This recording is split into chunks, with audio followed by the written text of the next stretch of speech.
Olá, amados, sejam todos muito bem-vindos ao canal Luz das Estrelas. Eu me chamo Ricardo Trier e na transmissão de hoje quero falar sobre uma pergunta. Você ainda tem ego? E se eu te disser que não é preciso matar o ego? Não é preciso se separar do ego para evoluir espiritualmente. Você acreditaria em mim? Já faz algum tempo que a palavra ego geralmente é atribuída a pessoas difíceis, consideradas arrogantes, egoístas, egocêntricas e etc. Mas será que é só isto mesmo? Será que somente pessoas classificadas como desagradáveis têm ego? Na verdade, não. Todos nós temos ego. Aqui no canal já abordamos em alguns vídeos o tema A Mente do Ego. Contudo, há uma coisa que precisa ser esclarecida. Nós não precisamos nos separar do ego. Separação e divisão é o mesmo que enfraquecimento. Observação e integração é sinônimo de crescimento. Para se conquistar uma vida mais equilibrada e expandir a consciência em seu máximo potencial terrestre, é necessário integrar o ego, o que não é o mesmo que se identificar com ele. Parece complexo, mas essa é a chave para desbloquearmos os novos níveis de despertar. E neste vídeo pretendo clarificar como este exercício é possível e relativamente fácil. Amados, vocês que já estão despertos, sabem que somos seres espirituais vivendo uma experiência humana e que o conjunto mente, corpo e emoções fazem parte de nosso aparelho, da nave que nos permite experimentar a vida terrena. Partindo deste princípio, é sábio procurar saber e entender como é o funcionamento deste aparelho. Afinal, saber como operar nossa máquina humana facilita nossa jornada e permite que possamos curtir a viagem enquanto avançamos. Vamos entender este tema sob uma perspectiva mais didática, definindo o que é o ego, segundo a psicoterapia, e depois aprendendo como é possível fazer as pazes com o ego, sob o olhar espiritual. O ego é sinônimo da teoria de Freud, sob a psique humana. Freud foi um renomado neurologista que fundou a disciplina da psicanálise. No início da década de 1890, na tentativa de entender o funcionamento da autoimagem humana, o eu. Além de explicar nossas motivações e comportamento, a psicanálise também foi usada para ajudar a tratar distúrbios de saúde mental. As teorias de Freud sobre a mente permearam a cultura popular por um bom motivo. A crença de que nossos pensamentos, emoções e motivações são alimentados por um rico universo interior, a maioria dos quais desconhecemos, o que ainda é relevante na atualidade. Esse universo interior é teorizado por Freud em um ramo da psicanálise, conhecido como psicologia do ego, que divide a psique humana em três níveis distintos de consciência: id, ego e superego. O id e o superego, segundo Freud. O id subconsciente é o aspecto mais enraizado da psique humana. É o nosso instinto animal. Este aspecto caótico da mente é armazenado profundamente no subconsciente e busca a gratificação instantânea, sempre seguindo o prazer e evitando a dor. Adequadamente, Freud cunhou este aspecto como princípio do prazer. O ego é um aspecto inconsciente da mente que atua como um amortecedor entre a busca excessivamente zelosa pelo prazer e a realidade do mundo externo. Acertadamente, Freud cunhou este aspecto da nossa mente como princípio da realidade. Embora ainda esteja procurando satisfazer o id, o ego faz isto de uma maneira muito mais racional e lógica. Neste contexto, o ego é positivo para a nossa sobrevivência dentro do coletivo humano. O terceiro e último aspecto é o superego, que é governado pelo condicionamento social. Ele é moldado em torno dos 3 aos 5 anos de idade. O superego é movido por valores sociais e parentais, e muitas vezes busca a perfeição. Este aspecto consciente da mente é dividido em consciência, sentimentos de culpa, e no eu ideal. Eu deveria ser deste ou daquele jeito.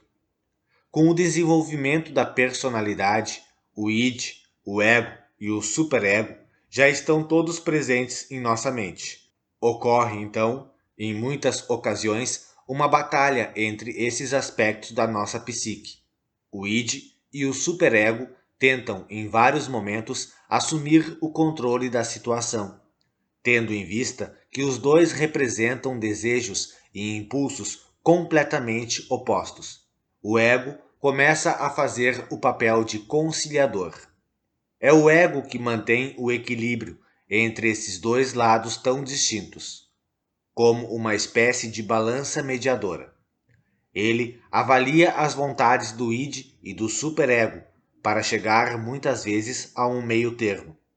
Assim, nós nos mantemos na vida em sociedade, sem os comportamentos como um animal irracional, mas também sem pensar demais sobre tudo o tempo todo. Ou seja, mesmo quando nos comprometemos a não comer um doce, por exemplo, por vezes nos permitimos abrir uma exceção por saber que isto irá nos ajudar psicologicamente. Imagine que você esteja em uma praia em um dia ensolarado e o mar cristalino. Você já curtiu a tarde toda e seus amigos lhe convidam para estender o dia perfeito em um barzinho, num happy hour, por exemplo. Já passam das 23 horas e seus amigos propõem a saideira. E você para e pensa: amanhã tenho que acordar às 6 da manhã para chegar no horário no trabalho. Nesta situação, o id diria: fica aí, só mais uma. Ainda dá para dormir bastante e você vai dar conta de chegar a tempo. O superego, por sua vez, diria algo como: nem pensar. Você já curtiu mais do que o suficiente. Não vai trabalhar bem amanhã. O ego, então, precisa tomar uma decisão conciliadora. É claro que isto pode mudar de acordo com a força do seu superego ou do id. Mas em uma situação ideal, ele diria: bom, por que você não pega uma garrafa de água, se despede de seus amigos e vai descansar? Pensando bem, você já está até com sono. Este é um exemplo de como podemos perceber a presença dessas 3 instâncias psíquicas em nosso dia a dia. São como vozes dentro de nossa própria cabeça, quase sempre discordantes, aconselhando nossas ações e tomada de decisões. A psicanálise acredita que os distúrbios psicológicos nascem dos conflitos que existem entre essas estruturas. Por isto, amados, apesar do ego não ser a pura expressão de nossa essência divina, um ego saudável é essencial para a sua experiência humana e permite que você experiencie a autoconsciência em todos os seus aspectos. Portanto, não é preciso combater o ego, assim como não é preciso lutar contra as suas emoções ou as suas sombras. O objetivo da jornada do despertar espiritual é justamente integrar todos esses aspectos do seu ser no amor e na luz, transcender as limitações que impedem a livre expressão de sua essência cósmica, que é saudável, amorosa, lúcida, próspera e abundante em todos os sentidos. Tomar o ego um aliado é fundamental para termos êxito nesta empreitada. Integrar passa pelo estágio de aceitar que o ego existe, reconhecer o seu valor, observar como ele se comporta e educá-lo na intenção de que ele se expresse como parte integrante de uma consciência mais expandida e colaborativa. E como fazer isto? Vivendo um dia de cada vez, renovando dia após dia o autocompromisso de se auto-observar, sem julgamentos e sem expectativas. Testemunhar a integração de todos os aspectos do seu ser, que se torna possível através do autoconhecimento e do autotrabalho, com gentileza e leveza, mas também com dedicação e responsabilidade com o seu próprio processo do despertar. E veja, com o seu próprio processo, porque ninguém poderá fazer isto por você. Antigamente, os líderes religiosos baseavam sua doutrina de controle através de repreensão e acusações. Hoje em dia, alguns não fazem muito diferente disto, porém, o exercício de poder e superioridade em relação aos demais se dá através de julgamento sobre como deve e como não deve se comportar uma pessoa espiritualizada. Amados, o ego não pode ser jogado fora e nem esquecido. Não é possível cortar fora uma parte de você. Ele torna possível você ter o senso essencial de identidade, embora, claro, ele possa ser educado e integrado a valores da alma, como mencionei anteriormente. E o momento pelo qual a humanidade está passando é, sem dúvida, uma ótima oportunidade para pegar esta criança pela mão e conduzi-la a ser a melhor expressão de si mesmo. Contudo, entenda que tão prejudicial quanto ter um ego inflado é ter um ego rejeitado, não reconhecido. Muitos são os que dizem: eu não tenho mais ego, ou já dominei meu ego, e podem inclusive acreditar nesta ilusão. Porém, a única forma de fazer as pazes com a mente do ego é através da integração. Mesmo porque, se alguém fosse bem-sucedido em rejeitar uma parte de si mesmo, chegaria um momento em que esta pessoa teria que recuperar esta parte recusada e integrá-la de volta a si mesmo, de maneira saudável e holística. Para ficar mais claro, vou aqui fazer uso de uma metáfora. Pense no universo como um oceano cósmico da consciência. Cada um de nós, no nível mais profundo de nossa psique, faz parte deste oceano. O ego nos impede de ver esta realidade, nos fazendo acreditar que só existimos na matéria. Quando nos identificamos com o ego, nossa autoimagem ajuda a criar a ilusão de que somos individuais e separados do oceano. Acreditamos que o que nos faz é a mente física. Agora, vamos imaginar que o ego é uma cebola flutuando no oceano cósmico. A cebola egóica consiste em camadas e mais camadas de pensamentos, crenças, opiniões e memórias. Identificar-se com esta autoimagem significa viver uma vida em que a vastidão de todo o universo se resume unicamente em uma cebola. Identificando-se com o viés da cebola e da negatividade. A cebola egóica explica por que a prática espiritual enfatiza a importância de não se identificar com o ego. A cebola é um reflexo minúsculo de quem você realmente é.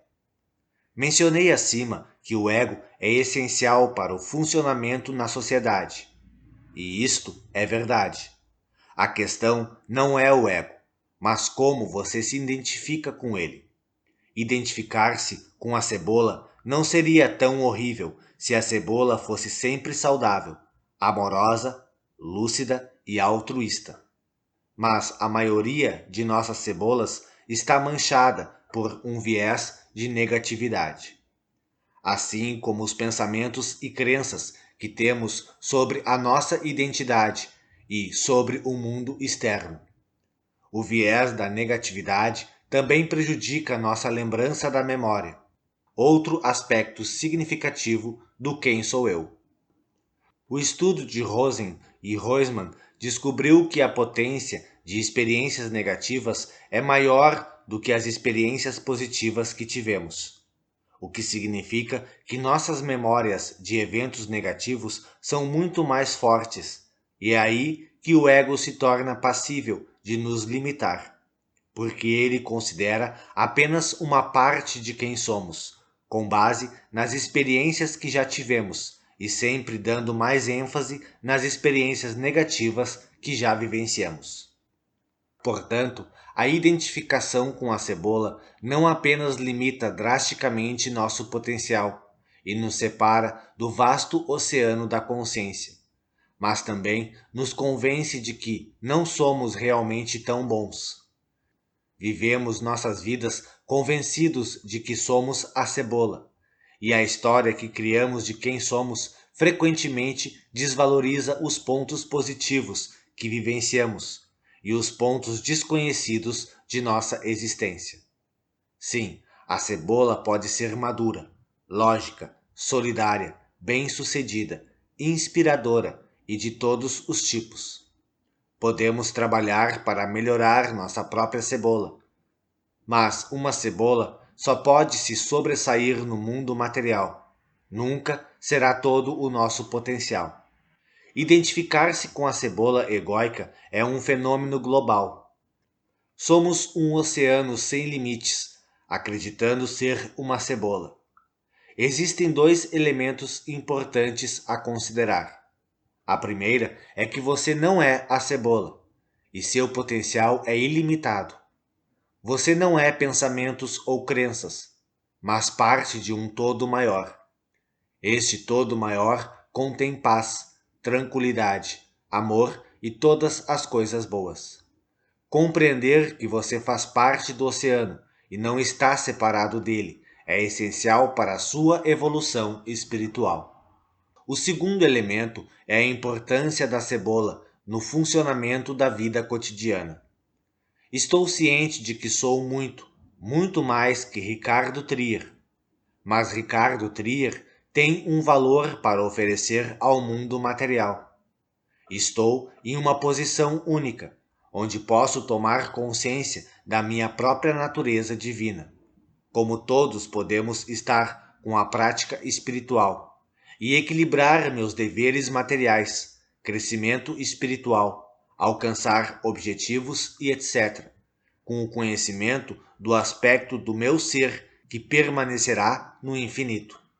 Minha jornada de evolução não anseia tornar a cebola Ricardo Trier perfeita, mas ao canalizar traços divinos como compaixão e amor, minha cebola poderá se expandir ao ponto de poder fazer uma integração, um intercâmbio com a sabedoria de minha essência infinita, meu eu superior, minha consciência cósmica, ou como queiram chamar. Espiritualmente falando, acredito que o objetivo final é uma cebola madura e saudável, combinada com a compreensão de sua natureza sempre presente, que é divina e espiritual. Novamente, a cebola egóica não é um monstro. Ela é vital para que o eu superior possa se expressar na materialidade através dela. Então, entender que você é muito, muito mais do que a cebola é libertador.